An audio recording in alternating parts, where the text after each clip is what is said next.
Assalamu alaikum wa rahmatullahi ta'ala wa barakatuh. Bandiraɓe am musidɓe tedduɓe to gonnon no gonir ɗon min mbiyan assalamu aleykum wa rahmatullahi ta'ala wa barakatuhu e dendagal jeeɓowo Sahel TV FM to woni kala to woni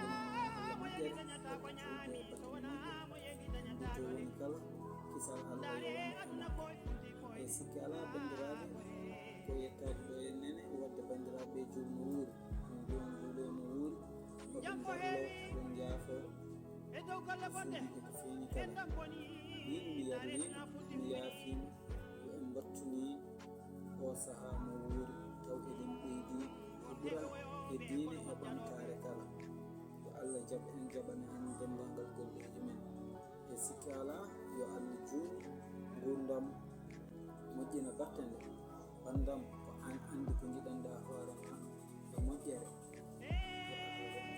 rokkaɗum dendagal ni e banggue annore ndin mi yaafima e dendagal bandiraɓe min mi ñaguima on yaafoyde tawno neɗɗo timmani ko Allah woni timmuɗo timminowo yo Allah hokku en timmode moƴƴere o holla en lawol peewal.